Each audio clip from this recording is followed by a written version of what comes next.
Hello guys, welcome back to the Anand Sagar this way channel पे। मेरा नाम आनंद सागर है। गाइस, मैं आज आप लोगों को बताना चाहूँगा कि यूपी पीसीएस के लिए हम कैसे पढ़ाई करें, यूपी पीसीएस कैसे क्रैक करें, प्रीलिम्स कैसे निकालें।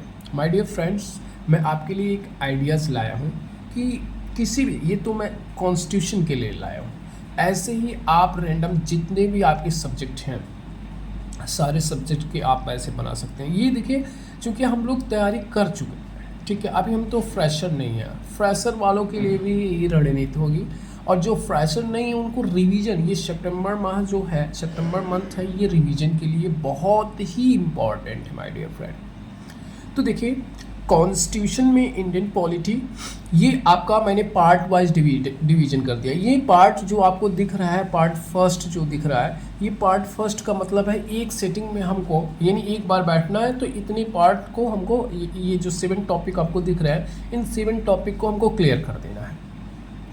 ओके, जैसे ही हम इसको क्लियर करते हैं, ये आप अपने नोट्स से कर सकते हैं, किसी भी इंस्टीट्यूशन का जो आपने परचेज किया है या कोचिंग किया है, नोट्स अपने तैयार किए हैं, वहाँ से आप कर सकते हैं। फिर माय डियर फ्रेंड, मैंने यहाँ पे पार्ट 2 बनाया है, जैसे कि आपको दिख रहा होगा। पार्ट 2 में कितने टॉपिक हैं? कुल 5 टॉपिक हैं, यानी सिटीजनशिप, फंडामेंटल राइट, डीपीएसपी, और फोर्थ पे फंडामेंटल ड्यूटीज़ है। इसको कॉन्स्टिट्यूशन अमेंडमेंट के द्वारा अमेंड किया गया था।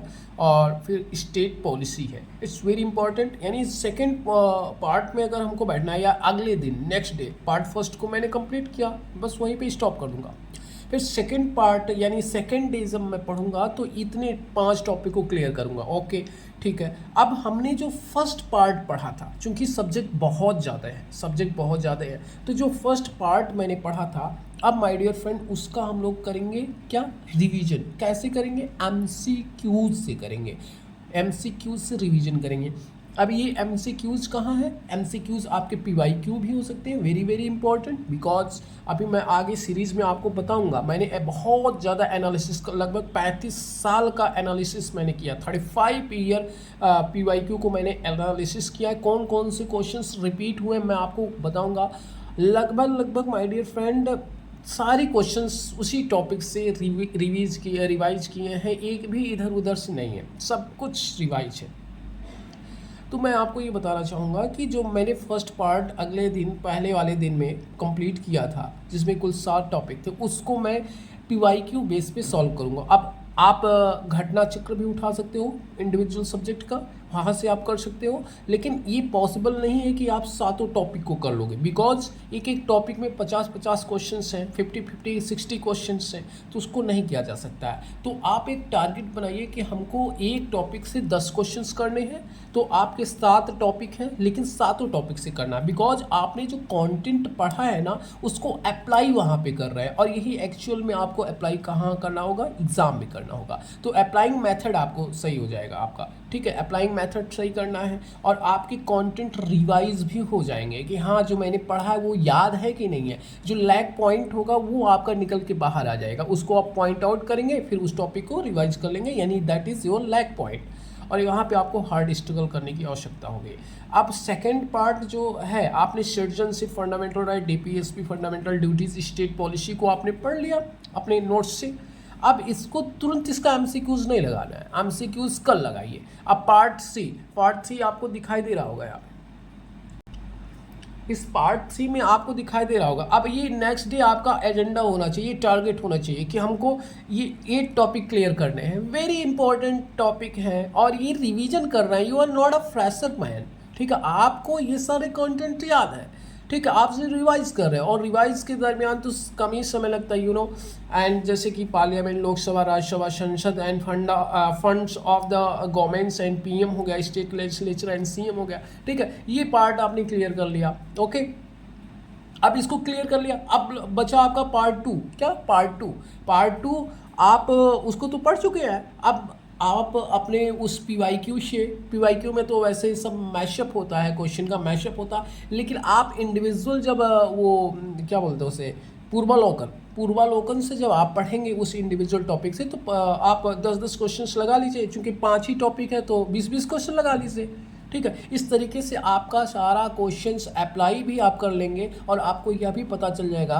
कि आपने कहाँ मिस्टेक किया है, कौन सा टॉपिक आपका बहुत ज़्यादा लैक है। ये एक गुड वे हो सकता है, मैंने इसको फॉलो किया है, काफ़ी ज़्यादा हमको रिजल्ट मिला है। जब मैं इसका मॉक देता हूँ ना तो उसमें काफ़ी ज़्यादा इम्प्लीमेंट हमको दिखता है। और सेम टॉपिक से आना है क्वेश्चन, ये तो डन है, आउट ऑफ सिलेबस तो होगा नहीं कि भाई प्रेसिडेंट में कुछ और तरीका कर दे, ठीक है। और तरीका अगर करेंगे तो आपको तो पता चलेगा ही अमेंडमेंट के द्वारा, ये कॉन्स्टिट्यूशन है भाई, ये अमेंडमेंट के द्वारा होता है, यूं ही ऐसे कुछ नहीं बदल दिया जाता है। तो सारी चीज़ें तो आपके अंडर बुक में है, बस उसको पढ़ना है, रिवीजन करना है, दैट्स ओके। और फिर उसके बाद अभी यही नहीं है, पार्ट 5 भी है इसका, मैं पार्ट 5 भी दिखाऊंगा। ये आपके पार्ट 5 है। पार्ट 5 में आप देख पा रहे होंगे जैसे जुडिशरी, थोड़ा स्पेलिंग मिस्टेक होगा, उसको थोड़ा इग्नोर करिएगा। और मैं प्रिज्यूम करके चलता हूँ कि आप एसडीएम बनने जा रहे हैं तो शायद आप ये सब थोड़ा देख पाएंगे, क्योंकि जल्दी जल्दी में बनाया और फिर हो सकता है मिस्टेक। अब देखिए सुप्रीम कोर्ट जो है article 32, High Court 226 two 126, district court है, ठीक है। तो ये सारी चीज़ें जो है जुडिशरी के अंतर्गत आ जाएंगी। फिर लोकल सेल्फ गवर्नमेंट है, ठीक है। और फिर कॉन्स्टिट्यूशनल नॉन कॉन्स्टिट्यूशनल बॉडी है, ये पार्ट 5 में आ जाता है। ये आपका लास्ट है, कॉन्स्टिट्यूशन यहीं पे ख़त्म हो जाता है। कॉन्स्टिट्यूशन ख़त्म हो जाता है, इट मीन्स आपके सिलेबस में बस इतना ही है। 5 पार्ट में मैंने डिवाइड कर दिया पूरे कॉन्स्टिट्यूशन को, यानी 5 दिन में मैं पूरा पॉलिटी ख़त्म कर देता हूँ। रोज़ हर हफ्ता 5 दिन में मैं पॉलिटी बड़े आराम से रिवाइज करके ख़त्म कर देता हूँ। और उसके MCQs भी मैं खा लेता हूँ, चबा लेता हूँ पूरी तरीके से, मतलब वहाँ से मैं कर डालता हूँ। और देखिए अब सीसैट के बारे में देख लीजिए, ये देखिए मैं सीसैट का भी बनाया था यहाँ पे। सीसैट में देख पा रहे होंगे आप, previous year, P for previous year हो जाएगा, इन द शॉर्ट फॉर्म में लिख दिया है। ये अंडरस्टैंडेबल फॉर मी है बिकॉज मैंने ये कोडिंग किया तो मैं डिकोड भी कर लेता हूँ अपने माइंड में, क्योंकि जो चीज़ें बनाई गई आपकी होती हैं वो आप ही समझ पाते हैं, ठीक है। तो देखिए पी फॉर ये आपका प्रीवियस ईयर पेपर हो जाएगा। 2024 फर्स्ट पार्ट में मैं ऐसे लेता हूँ 2024, 23, 22, 21, 20, चूँकि मैं इसे फर्स्ट मतलब पहली बार नहीं, कई बार मैंने पढ़ लिया है। तो मुझे रिवीजन करने में लगभग एक घंटा लगता है, 2 घंटा लगता है। मैं ऐसे सारे पेपर्स को कर लेता हूँ, यानी 2024 से लेकर के 2020 तक पूरा ख़त्म कर डालता हूँ पेपर, ठीक है। और करंट अफेयर, क्या करंट अफेयर सर पीछे वाला है तो उसको भी करना है, बिल्कुल करना है, उसको भी पढ़ना है, उसको भले ही वो पीछे वाला है, लेकिन कभी कभी जानते हैं ये डाटाज और जो होते हैं कुछ ऐसे टर्म्स होते हैं वो आपके नेक्स्ट एग्ज़ाम में या आपका फ्रेशर एग्ज़ाम जो होने वाला है वहाँ पे काम कर जाता है, वो डाटा काम कर जाता है।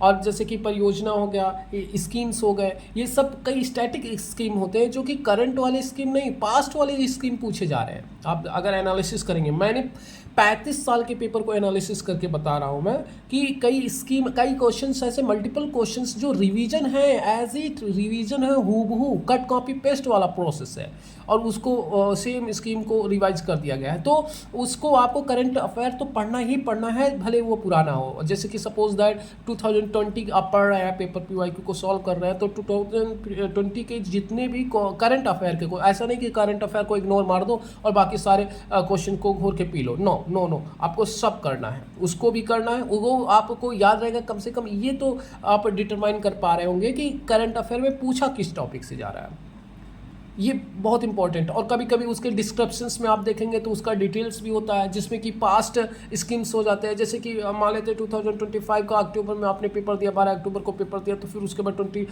2024 वाला स्कीम पूछ ले, 22 चूँकि इलेक्शन है तो भाई वो रिकॉल कराने के लिए तो पूछेगा कि बंदे को पता है कि नहीं पता है, तो स्टैटिक पोर्शंस हो जाता है। तो आप इसको इग्नोर नहीं कर सकते हैं, आपको यह बहुत ज़्यादा बेनिफिट करेगा फॉर लॉन्ग टर्म में। और आप देखेंगे कि मैंने पूरे PYQ को कुल 7 सेट में, यानी पूरे PYQ को पूरा 35 साल का जो PYQ है UPPCS का, उसको मैंने 7 पार्ट में डिवाइड कर दिया है। 7 पार्ट में डिवाइड कर दिया, मैं आपको दिखा रहा हूँ, ये 7 पार्ट में मैंने डिवाइड कर दिया है सारे पेपर को। और यानी इसका मतलब है 35 साल के पेपर को मैं एक हफ्ते में खा डालता हूँ, चबा डालता हूँ, यानी उसको मैं रिवाइज कर डालता हूँ पूरी तरीके से, क्योंकि ये सब मैं पढ़ चुका हूँ। तो रिवीजन बहुत इंपॉर्टेंट है। अगर आप रिवीजन मान लेते हैं, अभी आज पढ़े, आप कहोगे कि 3 दिन बाद 4 दिन बाद करेंगे तो दिमाग से हट जाएगा। लेकिन रिवीजन का ये मतलब होता है बार बार तरीके से उस पर प्रहार किया जाए, उसको बार बार दोहराया जाए। और बार बार जब दोहराते हैं ना तो आपका कॉन्फिडेंट बहुत ज़्यादा बूस्ट हो जाता है माय डियर फ्रेंड। और कॉन्फिडेंट जब बूस्ट हो जाता है ना तो पॉजिटिव और निगेटिव से अट्रैक्शन होता है, तो आपको वहाँ से लव एंड अफेक्शन हो जाएगा उस बुक से, आप उससे स्नेह करने लगेंगे, ठीक है, और आपको बहुत अच्छा लगेगा उस चीज़ को पढ़ने में।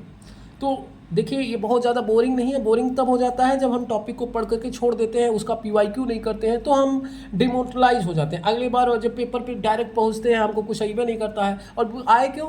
आपने सिर्फ थ्योरी पढ़ा है ना, उसको अप्लाई मेथड नहीं पढ़ा है। Apply method is another part behalf of your theory. आप देखेंगे थ्योरी आपने पढ़ा है लेकिन अप्लाई करने का तरीका ही नहीं है, आप ऑप्शन को एलिमिनेट ही नहीं कर पा रहे हैं। Option elimination it is a course my dear. आप अगर PYQ बेस या PT देते हैं, PT इज़ अनदर कोर्स।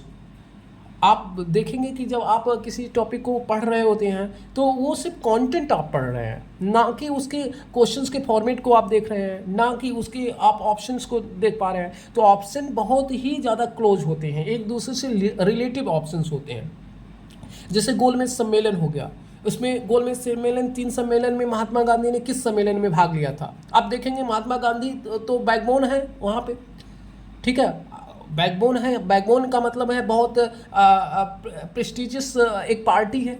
अब चूंकि ये सब आंदोलन तो वही कर रहे हैं, उनके ही नेतृत्व में हो रहा है, लेकिन और सारे गर्म दल और ये क्या बोलते हैं उग्रवादी और निम्नवादी जो हैं उदारवादी, ये भी नेता तो हैं, तो ये भी तो पार्टिसिपेट कर रहे हैं। अब इसमें कंफ्यूजन हो जाएगा कि भैया फर्स्ट गोलमेज सम्मेलन में उन्होंने पार्टिसिपेट किया था कि नहीं किया था, सेकंड में किया था कि नहीं किया था, थर्ड में किया था कि नहीं किया था, किया किस में था गांधी जी ने और क्यों नहीं किया था। ये सारे टॉपिक्स आपके क्लियर तो हैं, आपने पढ़ लिया, लेकिन इसको अप्लाई करने का तरीका नहीं जा रहा है, और वह आपके प्रैक्टिस से ही हो सकता है। आप कितो भी पढ़ लो, अगर प्रैक्टिस नहीं की हो तो you can not crack your examination, you can not crack your PT। Okay, thank you.